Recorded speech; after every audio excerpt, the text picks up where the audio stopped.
Our story begins with a man named Doyle, who calls himself Lord Doyle. He's a gambler, and he's in Macau, the gambling capital of the universe. This city is also known as the City of Miracles, but Doyle doesn't believe in miracles. He knew that in just a few days, his life as he knew it would be over. Doyle had run out of money. He searches different places and finds a bundle of cash. But just as he's about to leave with it, he sees someone at his door. Someone had slipped a letter under his door, but Doyle couldn't figure out who it was. Doyle panics. He tries to leave his hotel with his face covered, but when he gets outside, he can't get the hotel limousine. Doyle refuses to call a regular taxi. He says he's just one big win away. They'll be throwing limousines at me. So the valet Kyle suggests a casino where he might get credit. But just then, the hotel manager stops Doyle. The truth is, he hasn't paid his hotel bills in a long time. Doyle says he'll call his private banker in London right away to pay all the bills. But today is Saturday. Tomorrow will be Sunday, and Monday is a bank holiday. You'll get your payment on Tuesday. The manager says if the payment doesn't come through on Tuesday, I'll be forced to notify the police. So Doyle was panicking on the inside about all of this. The truth is, Doyle is here because nobody knows him in this place. Here, he can be whoever he wants. He can live however he wants. Doyle arrives at a casino where they play the fastest game, Punto Banco Baccarat. In this game, millions are won and lost in just a few moments. The rules are very simple. 2 cards are dealt face down to the player with the highest wager. Highest hand wins. Cards 2 through 9 score face value. 10s and picture cards score nothing. Highest score is 9. So Doyle sits down to play this game. There, a casino worker named Dao Ming who compliments Doyle on his Chinese speaking. Doyle's competitor is a grandma. They don't mention her name here. They say she sees spirits. So the game begins. Doyle has his lucky gloves on. He loses the first round. Within just a few moments, he loses all the remaining money he had. Seeing his condition, Dao Ming offers him credit. Doyle says okay. But Dao says first you need to pay your bar bill, then I'll give you credit. So to avoid paying the bar bill, Doyle orders more drinks. He slips away, using the excuse that he needs to go to the men's room. The next day, there's an accident outside his hotel. A man had jumped and committed suicide, and this man had also been offered credit by Dao Ming. Dao Ming runs away from there. Doyle follows her. Dao Ming was looking for a taxi. So Doyle gets a taxi for her. Dao Ming tells him, "You owe me money for the drinks." Doyle doesn't have any money. He says, "I'd like to make it up to you." Doyle thinks that according to probability, he has to start winning. But Dao Ming doesn't want to fall for his words. Doyle tries to convince her, saying I don't have any creditors left. So Dao Ming lets him come inside her home. Doyle tells her that what happened with that man jumping wasn't her fault. But Dao Ming was deeply affected by the whole thing. Dao Ming tells him that she thought he looked very distinguished when she saw him in the casino with those yellow gloves. Doyle tells her those are my good luck gloves. Doyle tries to ask Dao Ming for credit again, but Dao Ming doesn't want to give credit to anyone anymore. Doyle says that he owed money, which means you owe money. Doyle had figured out that if Dao worked as a broker in a high-end casino, she'd be making straight-up commissions. But she doesn't. That's why she was trying to make money through credit and illegal side bets. Both of them are in similar situations. They both need money. So Dao goes to a temple to pray. She starts saying, I should have refused him credit. Doyle asks what his name was. Dao doesn't know his name. She says you're all the same. What makes you any different apart from being a lord? Doyle says my gloves. So Dao tells him it's the festival of the hungry ghost. In a week, there will be Ghost Day. People burn offerings for the dead on that day. Dao is planning to leave this place, but Doyle says, I think you should stick around for a while. I am about to win big. And when I do, I will pay off your debts too. Doyle and Dao fall asleep right there. But when Doyle wakes up in the morning, Dao has already left. All Doyle has left is a message Dao wrote on his hand. Seeing this, Doyle goes back to his hotel. He gets ready and heads out in the elevator. Right there, a woman takes his photo. Doyle goes after this woman. She tries to sneak away, but Doyle catches up to her. Doyle says, could you please delete that selfie that I'm in? Doyle says my privacy means a lot to me. The woman asks why. It's not like you are on the run. This woman tells Doyle her name is Betty. So Doyle gets close to Betty and asks, "Who are you and what do you want?" Betty says, "Justice." To which Doyle says, "Lend me $500 and get whatever justice you want." Doyle had figured out that Betty was the one who slipped that letter under his door. He's realized that Betty came here looking for him, sent by some private investigator firm. Doyle says that photography isn't allowed in the casino, so you won't get another photo, not unless you pay me. So Betty calls Doyle Mr. Riley. Hearing this, Doyle grabs Betty's bag and runs off. Betty now chases after him. After running for a long time, Betty finds Doyle, or rather Riley. Riley asks Betty for $500 again in exchange for her phone. Riley just takes the money and heads straight to the casino. He tells Betty to just sit quietly and watch Riley win money at the casino. Riley gives her $10,000 instead of $500. But Betty refuses to take the money, saying not everybody is like you. So Riley says, "Okay, I made some mistakes in the past. Everyone does. I'm not a criminal." But the truth is, Riley ran off after stealing a very considerable amount from one of Betty's clients. Riley says, "How about a dinner and a dance? Maybe we can come to some arrangement." Betty says, "How dare you?" Instead of taking her 500 rupees back, she tells him, "Keep it. You will blow it all on the next round of baccarat." And that's exactly what happens. Riley goes and loses everything again playing against that grandma. Frustrated, Riley walks out of there. He had saved some money in his socks. Just then, he sees Dao Ming in front of him. But as Riley tries to go between them, he falls down. He takes his remaining money and goes back to the casino and loses it all. And that's when Betty takes his photo too. She tells Riley that he stole 957,000 sterling from their client's account. So Betty's real name was Cynthia. She shows Riley his death certificate. Seeing this, Riley says, "Okay, I look like this dead man, but I'm not him. I'm not Mr. Riley." So Betty puts a deal in front of him. "Either deposit all the stolen money into my firm's account within 24 hours, or I'll have to get you deported to the UK to face charges." Now Betty could do this because she has Riley's photo. So Riley comments on Betty's job, saying even with all this hard work, you don't get much money. To which Betty says that you stole that money from a helpless old woman who trusted you to manage her portfolio.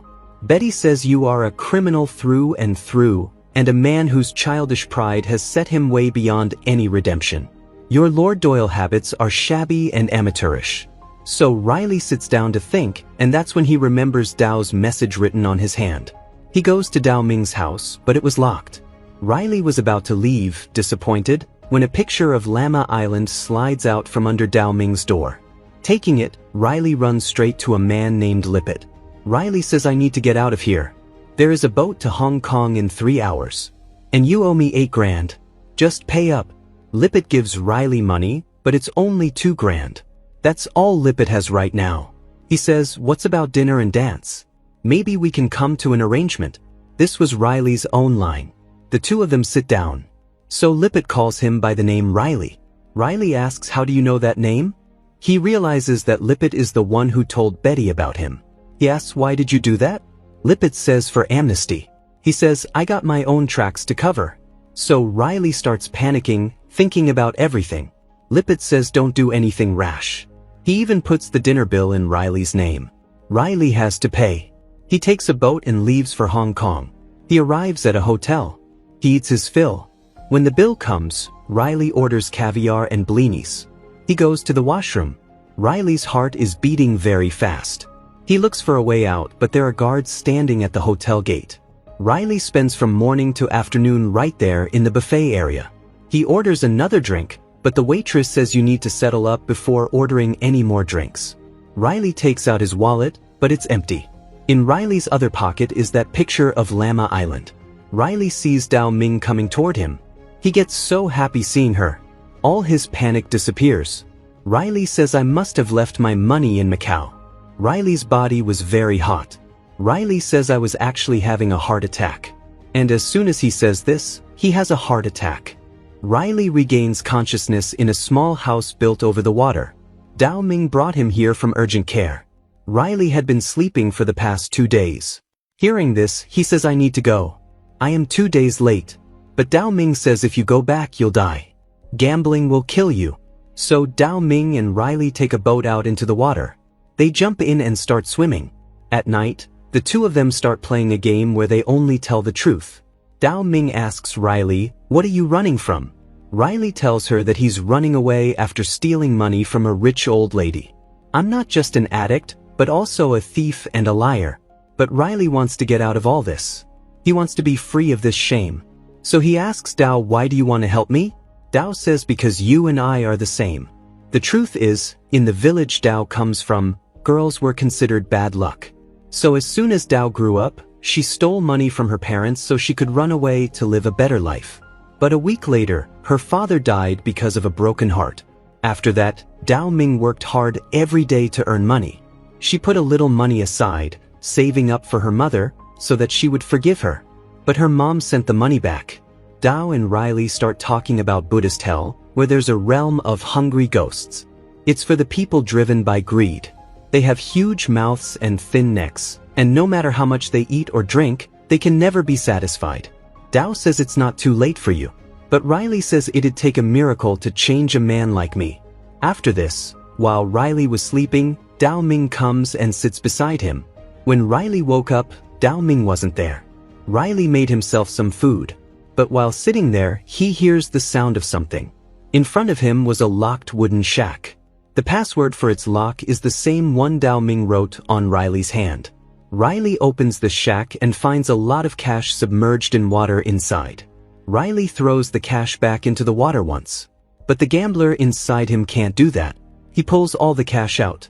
Riley then puts on his suit, gets ready, and leaves from there. Riley takes a boat back to Macau. He starts gambling at the casino again. So as soon as he sees Betty coming there, he gets up and goes to sit somewhere else to gamble. This time, Riley was winning money. His winnings grew so much that the entire casino started cheering for him. The casino's security was also keeping an eye on his winning streak. So Riley goes back to his hotel. He pays his entire hotel bill in cash with his winnings. Riley goes to his hotel room and starts smoking. He jumps into the water, but right there he sees Dao Ming in front of him. Riley pulls his face out of the water and looks, but there's no one there. Riley was having strange hallucinations. So the casino head calls him in to ask about his winning streak. They were accusing Riley of cheating. One of their surveillance team members saw a figure standing behind Riley. They believe that a ghost is helping Riley.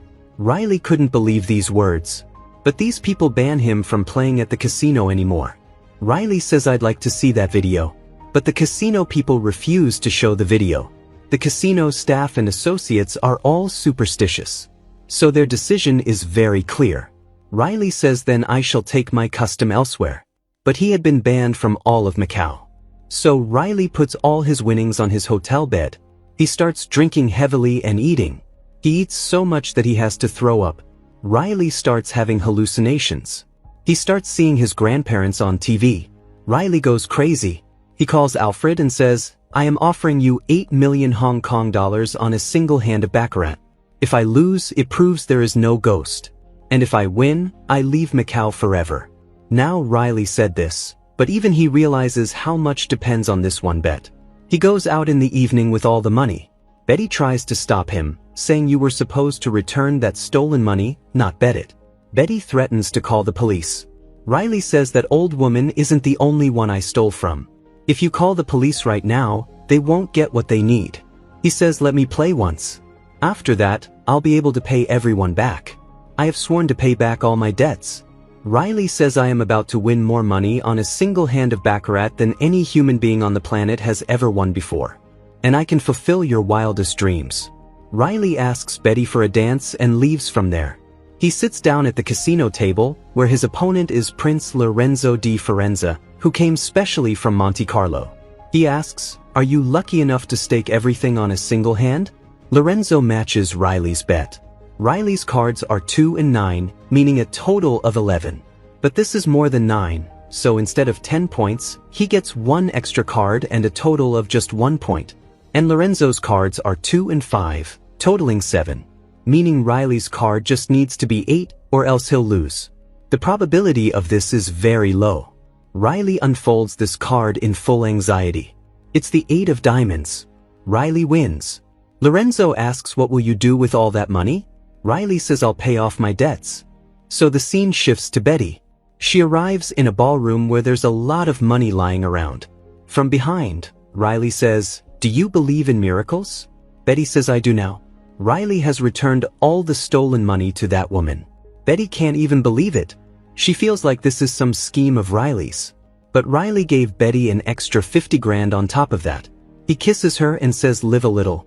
Betty asks, what about the dance? But Riley leaves from there. On his way out, he gives the valet Kyle a good tip as well. Riley goes back to the casino where Dao Ming worked. There, the grandmother was waiting for Riley. But Riley says, I didn't come here to play. So the grandma offers Riley a side bet. Riley can't believe what she's saying. If Riley wins this bet, he can multiply his money 100 times. Riley's mind starts wavering again. The greed to make more money comes back into his mind. But Riley says, I am done gambling forever. I came here for Dao Ming. But the grandma says she is dead. She drowned herself on the first night of the Hungry Ghost by the temple. But Riley can't believe these words. He says, but we were together. The grandma says, I am sorry, but this is the truth. Riley is saying, I saw her. I was with her. Riley leaves his gloves right there, takes his money, and walks out. He goes to Dao Ming's house, but there's no one there either. Her house is completely empty. Riley takes out that Llama Island photo from his pocket. And right here, it's revealed to us that when Riley had a heart attack at the hotel, Dao Ming wasn't with him. He was completely alone. Dao Ming had actually already left him sleeping and gone long ago. Just then, Riley hears the sound of fireworks outside. Today was Ghost Day, the day when people burn things and give offerings to the dead. So Riley also takes all of Dao Ming's money to this festival and burns it.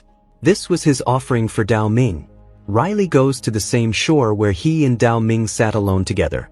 And with this, friends, this story comes to an end right here. Let us know in the comments how you liked this explanation. And don't forget to like the video and subscribe to the channel.